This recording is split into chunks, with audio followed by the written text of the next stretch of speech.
السلام علیکم ورحمۃ اللہ۔ پیارے بھائی، آپ کا سوال ہے 3 رکعت وتر اور 1 رکعت وتر۔ نبی علیہ الصلوۃ والسلام 3 رکعت وتر پڑھتے تو پیارے نبی صلی اللہ علیہ وسلم 2 رکعت پڑھ کر سلام پھیر دیتے، پھر 1 اکیلی رکعت پڑھتے۔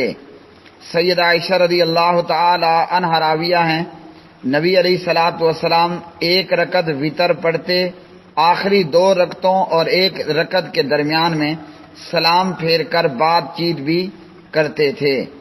سنن ابن ماجہ حدیث نمبر 1177، اور اسی طرح مصنف ابن ابی شیبہ، اور اسی طرح صحیح مسلم اور صحیح ابن حبان۔ تو پیارے نبی علیہ الصلوۃ والسلام 2 رکعت پڑھ کر سلام پھیر دیتے اور پھر بات چیت کرتے اور پھر 1 رکعت مزید پڑھتے۔ اسی طرح ابن عمر رضی اللہ عنہما راوی، نبی علیہ الصلوۃ والسلام وتر کی 2 اور 1 رکعت کے درمیان میں سلام سے جدائی کرتے۔ صحیح ابن حبان۔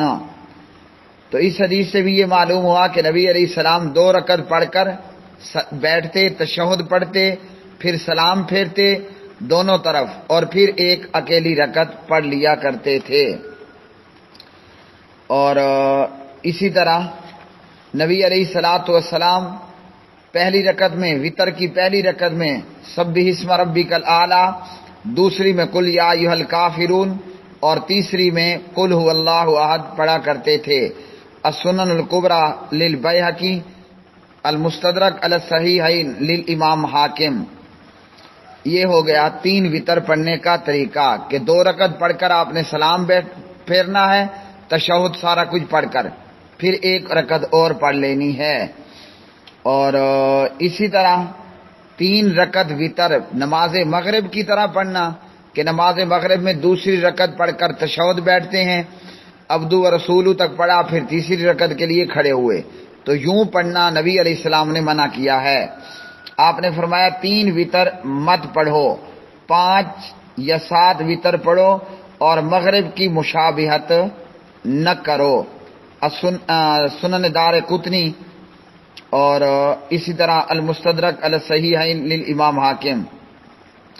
تو نبی علیہ السلام نے نماز مغرب کی طرح 3 وتر پڑھنے سے منع فرمایا ہے، یعنی جس طرح نماز مغرب کے اندر دوسری رکعت پڑھ کر تشہد بیٹھا جاتا ہے، تو پیارے نبی علیہ الصلوۃ والسلام نے اس طرح پڑھنے سے منع فرمایا ہے۔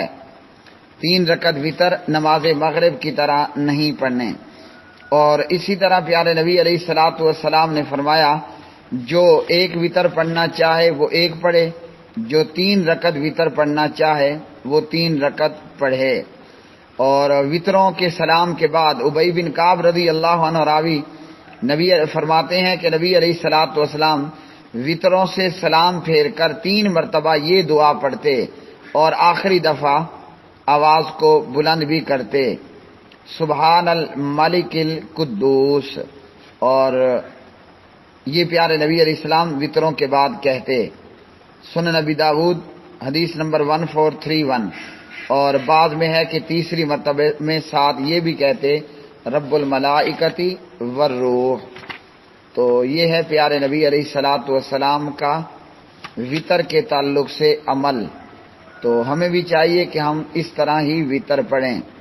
بعض لوگ کیا کرتے ہیں کہ نماز مغرب کی طرح جو ہے وہ 3 رکعت وتر ادا کرتے ہیں، تو ایسا کرنے سے نبی علیہ السلام نے منع فرمایا۔ باقی آپ نے اجازت دی، کوئی 1 وتر بھی پڑھنا چاہے پڑھ سکتا ہے، جیسے معاویہ رضی اللہ تعالی عنہ 1 وتر پڑھتے، بلوغ المرام وغیرہ۔ واللہ اعلم بالصواب۔